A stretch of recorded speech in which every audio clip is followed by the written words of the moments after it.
పేరేంటండి? నా పేరు దుర్గాప్రసాద్. దుర్గాప్రసాద్ గారు, నరేంద్ర మోడీ ప్రధానమంత్రిగా కూడా రిటైర్డ్ అవ్వాల్సి ఉంటుంది. మరి దేశ ప్రజల అభిప్రాయం ఏంటి? ఒక పౌరునిగా మీరేమంటారు? ఆయన వెళ్ళిపోవాలంటారా లేదా ఆయన కంటిన్యూ చేస్తే బాగుంటుందంటారా? నాది ఒక సామాన్య మానవుడిగా నా ఉద్దేశం అయితే దేశానికి ఇప్పటి వరకు ఇలాంటి ప్రధానమంత్రి అనేవాడు రాలేదు, రాబోడు కూడా. ఇలాంటి ప్రధానమంత్రి ఇంకొక 10 సంవత్సరాలు ఉంటే దేశం ఇప్పుడు మనం ఎప్పటి నుంచో వింటున్నాం. నాకు తెలిసి నేను పుట్టినప్పటి నుంచి భారతదేశం అనేది అభివృద్ధి చెందుతున్న దేశంగానే ఇప్పుడు వరకు వింటున్నాం. రానున్న రోజుల్లో అభివృద్ధి చెందిన దేశంగా మారాలి అనుకుంటే ప్రస్తుత ప్రధానమంత్రి నరేంద్ర మోడీ గారు ఇంకొక 10 సంవత్సరాలు కొనసాగాలి. ఆయన కొనసాగితే చాలా ఇష్యూలు మీరు చూసుకుంటే రామ్ మందిర్ కానీ, కాశ్మీర్ ఇష్యూ కానీ, ఇలాంటి ఇష్యూస్ కానీ, ఇంటర్నేషనల్ ఇష్యూస్ కానీ, ఎలాంటి ఇష్యూలో అయినా సరే ఆయన తీసుకునే యాక్షన్ కానీ, ఆయన తీసుకునే చొరవ కానీ, ఆయన తీసుకునే రిజల్యూషన్ కానీ, సొల్యూషన్ అనేది కూడా చాలా క్విక్గా ఫాస్ట్గా ఉంటుంది.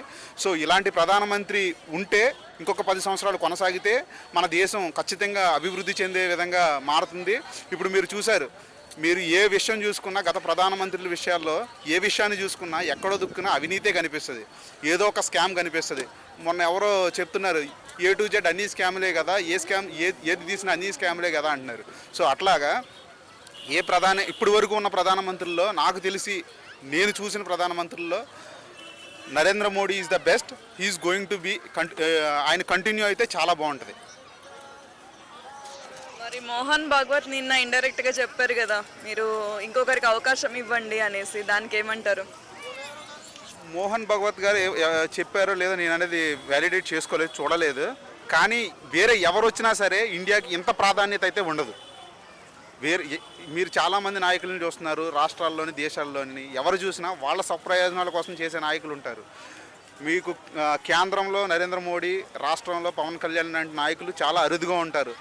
అక్కడ ఉత్తరప్రదేశ్లో యోగి ఆదిత్యనాథ్ ఇలాంటి నాయకులు చాలా అరుదుగా ఉంటారు. అలాంటి వాళ్ళు కొనసాగితే దేశానికి మంచిది. మీరు గుర్తుపెట్టుకోండి, మళ్ళీ చెప్తున్నాను, నేను దేశానికి ఏదైనా మంచి జరిగే విషయం ఉందంటే అదే ఒక నరేంద్ర మోడీ లాంటి ప్రధానమంత్రి ఉండడం వల్లే.